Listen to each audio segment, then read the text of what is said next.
Prontinho. Eu gosto sempre de fazer esse reforço, de lembrar a todos que todas as aulas desse estudo, elas ficam gravadas, né, o link para acessá-las está lá na descrição do grupo do Mensageiros, então, às vezes, é legal, né, mesmo para quem entrou, como disse, no meio das aulas, né, que elas se iniciaram no ano passado, pode ter acesso às aulas anteriores.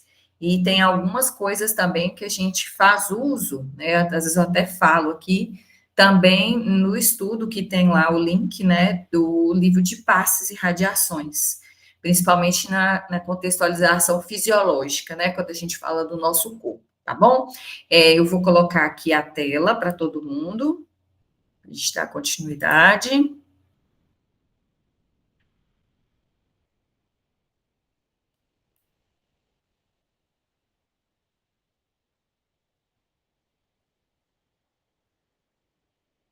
Pronto.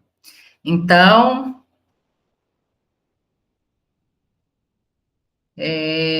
vamos dar continuidade ao estudo, né? Sempre eu gosto de dar essa introdução.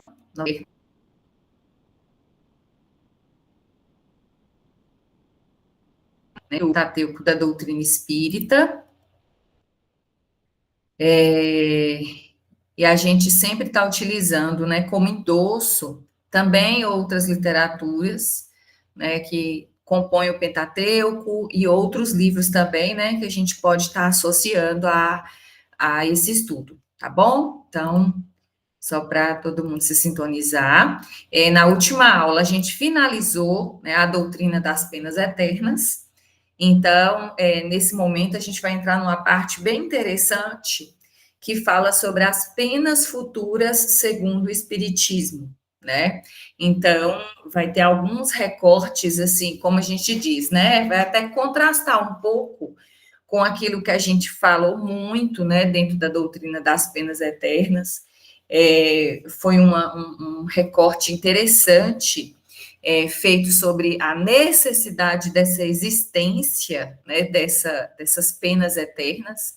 Elas foram importantes durante um determinado tempo, né, e baseado depois no amadurecimento natural das pessoas, né, da própria humanidade, até para poder recepcionar essa ideia das penas futuras, que é o que a gente vai estar começando, fazendo a introdução hoje, né? Aqui um roteiro de estudo também demonstrando o que vai compor a segunda parte, né?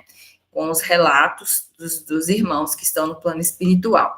Então, iniciando hoje com a aula 33, penas futuras segundo o Espiritismo. Então, a primeira coisa que é interessante a gente fazer o recorte é em relação a essa nomenclatura de penas futuras, né?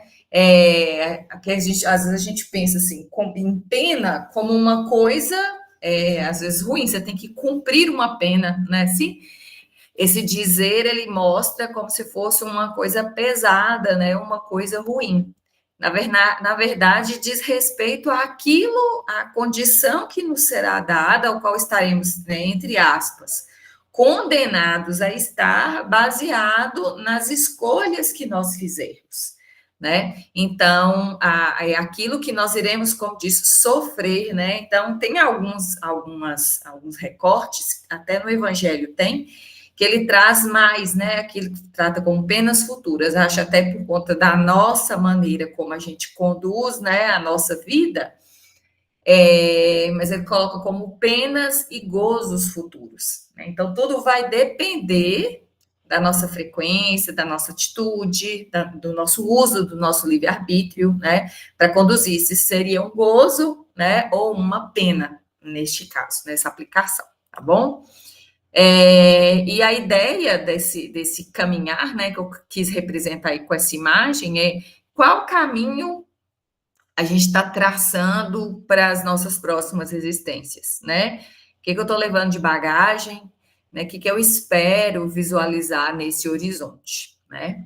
E nesse capítulo a gente tem alguns itens, né? O primeiro dele é o item da carne fraca, que nós vamos começar hoje, Depois ele fala do princípio da doutrina espírita sobre as penas futuras e o próprio Código Penal da vida futura, né?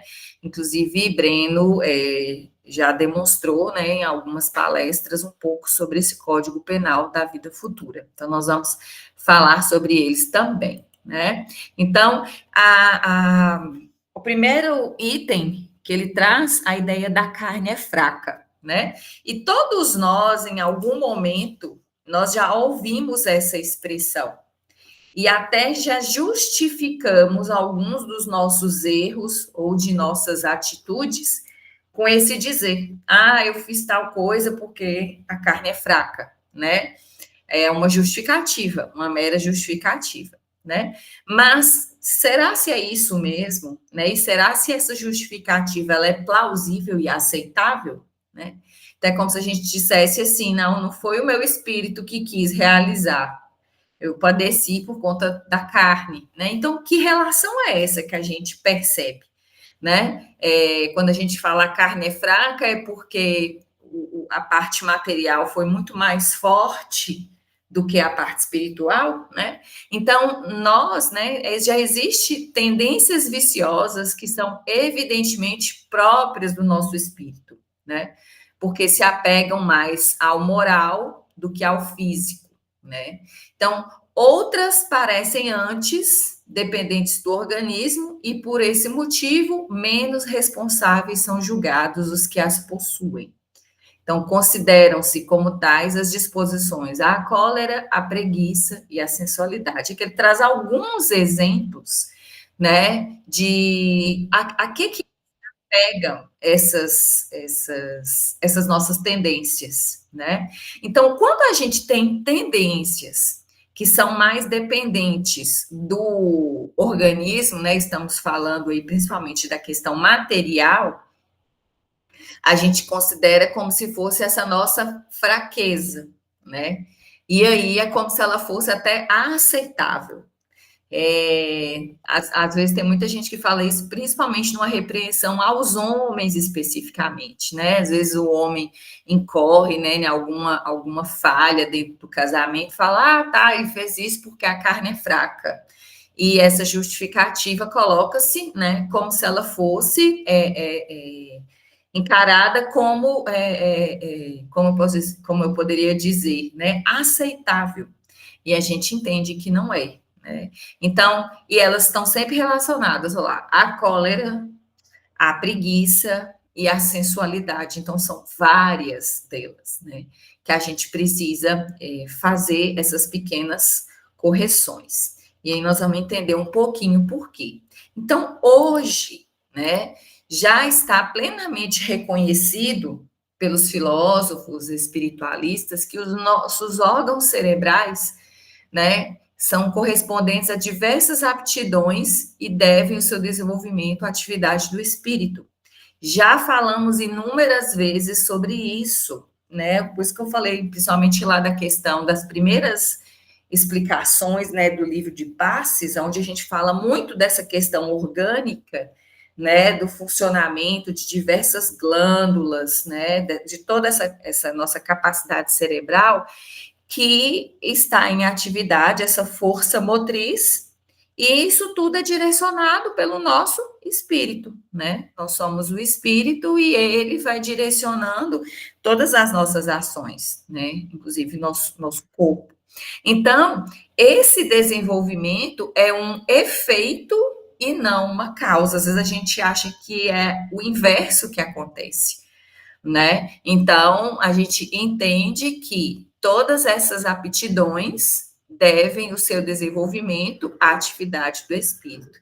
Então, se são bons hábitos ou se são são maus hábitos, né, estão relacionados com essa vontade, né, que a gente tem primeiramente enquanto espíritos que somos, né? É mais uma comprovação sobre aquilo que a gente já falou, né? Nós somos espíritos, né, que estamos encarnados, passando por uma experiência humana, mas nós somos originalmente espíritos, né?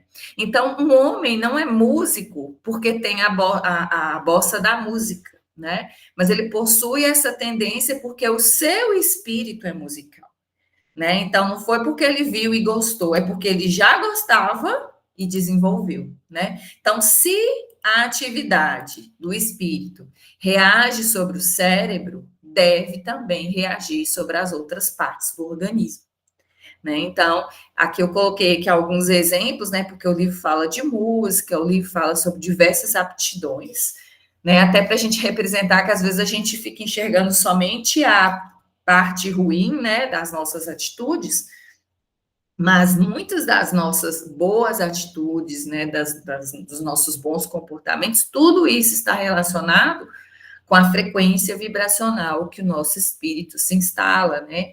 Quem são os nossos companheiros espirituais que nos acompanham, nos dirigem, né? E estão conosco nessa caminhada. Então, essa atividade do espírito reage sobre o cérebro, assim como outras partes do nosso organismo, né? E o espírito, então, é desta forma o artista do próprio corpo, né? Então, por ele talhado, por assim dizer, olha lá, a afeição das suas necessidades e a manifestação das suas tendências. Então, toda aquela carga que a gente traz, né, das nossas existências anteriores, né, toda aquela bagagem, né, lembra lá da mochilinha do rapaz, né, vem e se manifesta na nossa existência para que a gente possa trazer o nosso melhoramento, né? Então a gente traz as nossas habilidades, a gente traz as nossas vicissitudes também, então a gente traz tudo, né? Tudo aquilo que a gente já desenvolveu, assim como os vícios e os erros que a gente precisa corrigir, né? Então, por isso que ele fala, a afeição das suas necessidades, né? O que que eu preciso aprender aqui, né? O que que eu tenho que melhorar nessa existência? Às vezes eu vim por conta de um acertozinho lá que eu precisasse fazer, né? E também talhado a manifestação de suas tendências. Então, a gente é, né, a demonstração daquilo, né? O conjunto, é uma união daquilo que eu já consegui avançar com aquilo que eu ainda preciso fazer, né?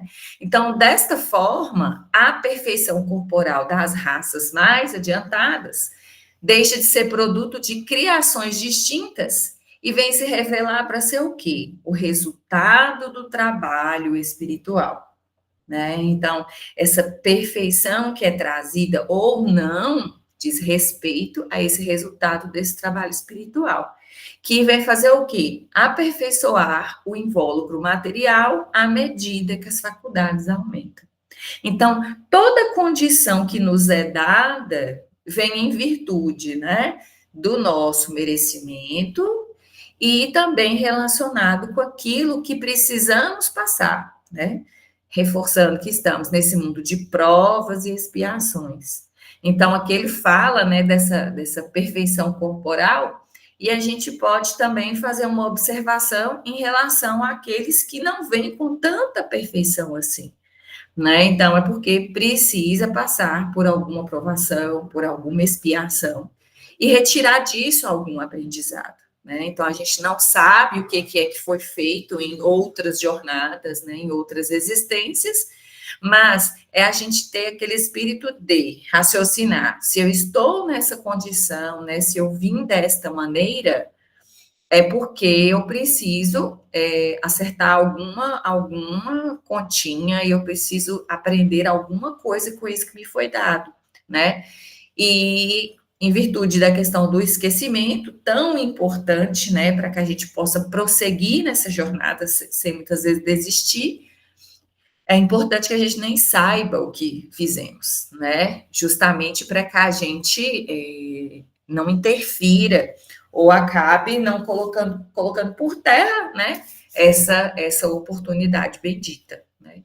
Então, pedimos para vir, pedimos as provas, pedimos as expiações, e tudo isso para que o espírito, né, possa realizar e se melhorar dentro das suas necessidades, né? Então, essa é a melhor condição.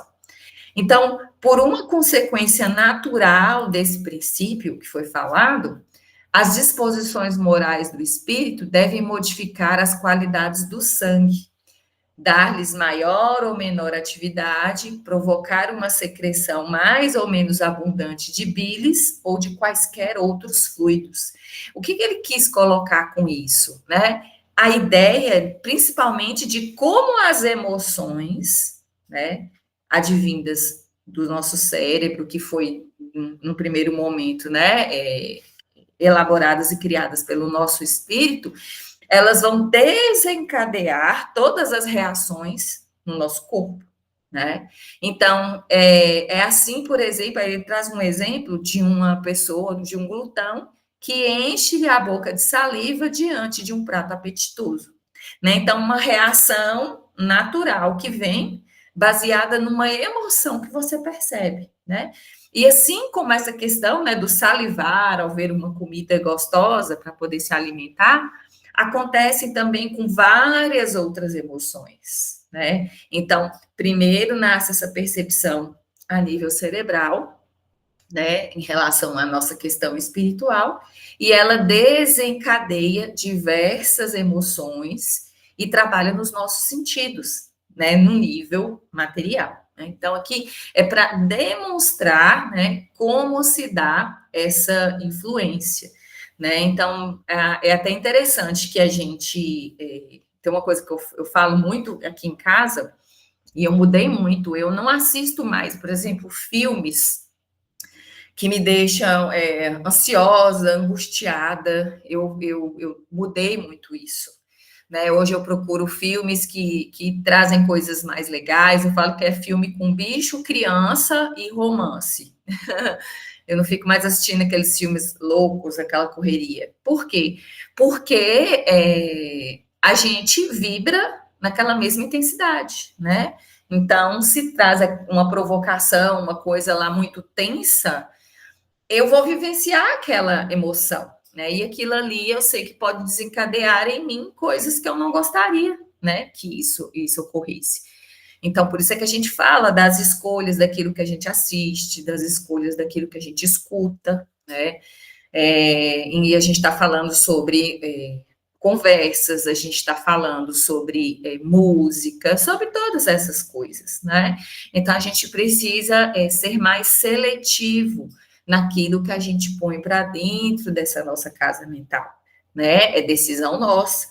Então, sempre que for possível para nós, né, escolher coisas que deixem a nossa vibração mais elevada, isso também é importante, né? A gente mantém a nossa casa mental mais tranquila, porque a gente sabe que isso vai influenciar, né, na nossa parte material e no nosso corpo, tá?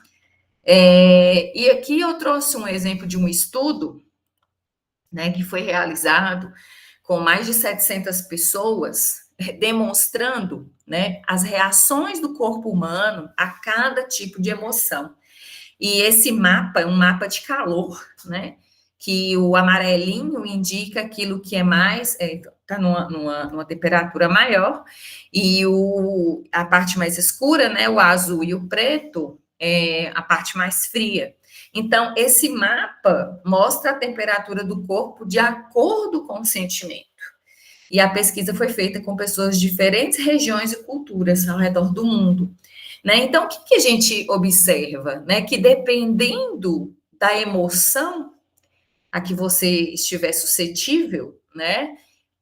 Determinada parte do seu corpo vai ser muito mais impactada, né? E aí depois é a hora que a gente vai analisar, né, e ver as pesquisas científicas e até um direcionamento para muitos tratamentos de doenças e de problemas que a gente tem hoje, né? Às vezes até falo assim, se você passou por um determinado sentimento, né, ou você tem está passando por um determinado problema específico, aquilo ali foi influenciado por quê? Porque passou por raiva, né? Enfim. Então, já existem várias correlações em relação nesse conceito, né?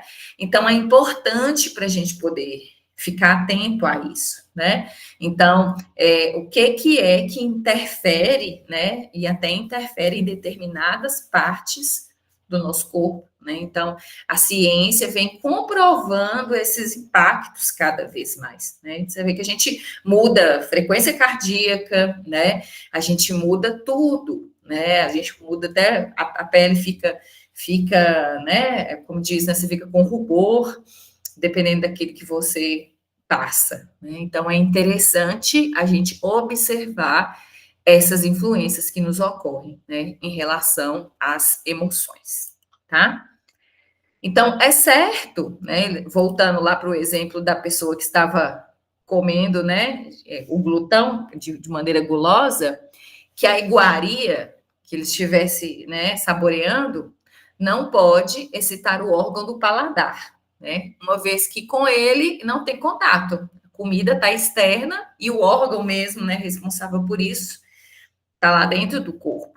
Então, o que quer dizer? Que o espírito pois, né, cuja sensibilidade tem a sensibilidade despertada e atua sobre aquele órgão pelo pensamento, enquanto que outra pessoa pode permanecer indiferente à vista da mesma iguaria, né? Então, se nós estivéssemos, por exemplo, falando, né? Imagina que o nosso estômago tivesse a capacidade de falar, olha, tem que comer isso porque é importante para mim. Não, mas a gente come pelo nosso paladar, né? Nem sempre a gente come porque é importante e necessário. A gente come ou porque está com fome ou porque viu e achou bonito. Então, a gente vê que as condições, elas são distintas, né? Então, a gente pode ter um exemplo aí de alguém que poderia ver aquela mesma coisa e ficaria indiferente. Então, ele chama a atenção disso, né? Essa tomada de decisão, ela vem, então, a um nível muito mais espiritual do que simplesmente por uma necessidade orgânica, né? E a gente falou dos alimentos, né? E ele ressalta que ainda é por esse motivo, né, que uma pessoa sensível facilmente verte lágrimas, né? E não é, porém, a abundância dessas lágrimas que vai trazer sensibilidade ao espírito. Pelo contrário, é o espírito sensibilizado, né, que tem essa sensibilidade, que provoca essa secreção abundante das lágrimas. Então, nosso corpo, nossos órgãos reagem de acordo com a emoção que percebemos a nível espiritual, né? E aí a gente pensa, né, que tudo aquilo que também nos acontece no nosso corpo, que nos impacta, né, e impacta o nosso espírito, também vai refletir da mesma maneira como nos nossos órgãos, igual eu falei, né? Por isso, essa nossa seleção que precisamos fazer daquilo que nos acontece, né? Em relação às companhias que nós percebemos, às vezes tem momentos que vão ser inevitáveis. Às vezes eu trabalho num lugar que não é tão saudável assim, né? Mas eu vou me limitar ao meu período que eu estiver trabalhando, né? Sofrer aquele tipo de influência e, na medida do possível, não entrar mais nessa frequência quando lá eu não mais estiver, né? Então, deixar o trabalho no trabalho e assim sucessivamente. Então, a gente criar esses mecanismos para nossa proteção, né? Para nossa sobrevivência. Então, seguindo essa ordem de ideias, um espírito indolente e fraco deixará o organismo no estado de atonia relativa ao seu caráter, né?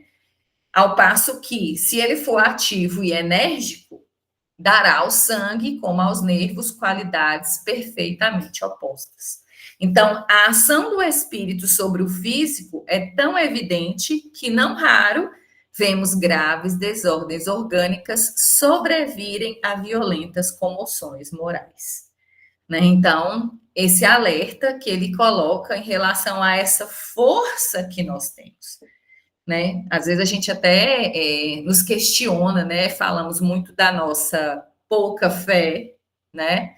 E isso é um das nossas maiores fraquezas, né?